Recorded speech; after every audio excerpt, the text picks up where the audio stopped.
Co-presented by Vimal. बोलो जुबान केसरी. बुलढाण्यासहित अनेक भागात लोक डिझेलसाठी पंपाबाहेर झोपतायत. मात्र त्याच मतदारसंघातले आमदार आणि काही मंत्र्यांनी काढलेले दौरेही चर्चेत आहेत. पाहुयात या संदर्भातला हा खास रिपोर्ट.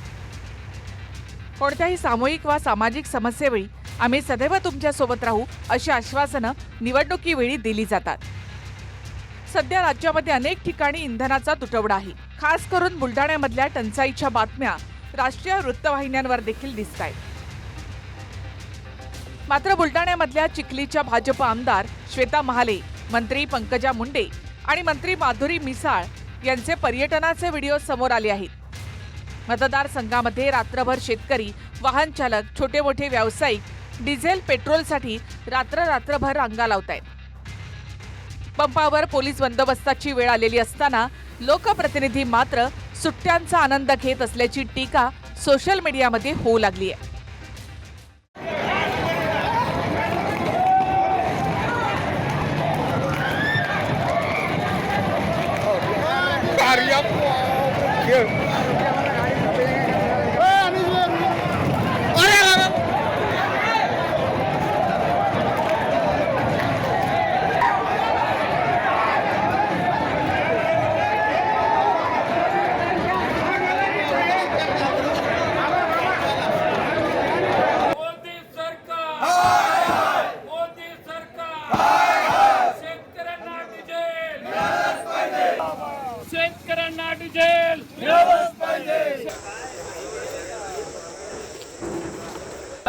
दादागिरी काय केली सांगा तुम्ही.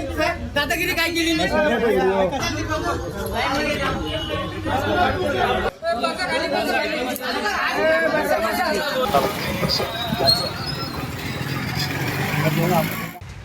दरम्यान नेत्यांचा पूर्वनियोजित कार्यक्रम असेल त्यावर टीका करणं अयोग्य असल्याचं मत सत्तेमधील काही नेत्यांनी व्यक्त केलंय. अतिशय बेशिस्त पक्ष म्हणून त्यांच्याकडे पाहिलं जातंय असं मला वाटतंय. माननीय देशाचे पंतप्रधान जेव्हा एखादी गोष्ट सांगतात तर त्यावेळेला उलट जनता त्याच्यावरती थोडाफार विचार करते, पण त्यांच्याच पक्षातले वरिष्ठ सगळेच असे बेताल वागायला लागले तर जनता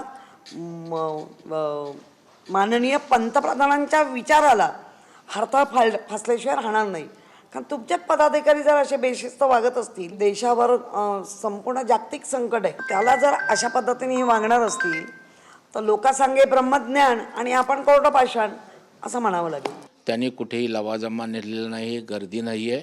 ते त्या ठिकाणी चारधामच्या दर्शनाला सिंगल त्या ठिकाणी गेलेले आहेत. आता राजकारण करायचं आहे, त्यांना कुठल्या विषयाचं राजकारण करायचं हा यांचा आता स्थायी भाव झालेला आहे. हे पहा, सन्माननीय देशाचे पंतप्रधान यांनी आपल्या देशाचं परकीय चलन वाचावं, कमीत कमी इंधनाचा वापर त्या ठिकाणी व्हावा, इंधनाचा अपव्यय होऊ नये, खर्च कमी करावे याच्याकरता म्हणून एक सार्वत्रिक ते अपील केलेलं आहे. बऱ्याच जणांचे काही पूर्वनियोजित कार्यक्रम असतात, बऱ्याच जणांच्या ट्रिप्स ठरलेल्या असतात, परदेशातली तिकीटं काढली गेलेली असतात, कुटुंबासोबतचं काहीतरी नियोजन ठरलेलं असतं. याचा अर्थ तुमचं दैनंदिन जीवन जे आहे याच्यामध्ये अगदीच तुम्ही आमूलाग्र बदल करून थेटपणे तुम्ही एक प्रकार संदेस्त आयुष्य जगा असा त्याचा अर्थ घेणं चुकीचं आहे. आपण निश्चितपणे काटकसरीचं धोरण अवलंबलं पाहिजे, याच्याबद्दल काही दुमत नाही. Bureau report TV9 Marathi. Co-presented by Vimal. बोलो जुबान केसरी.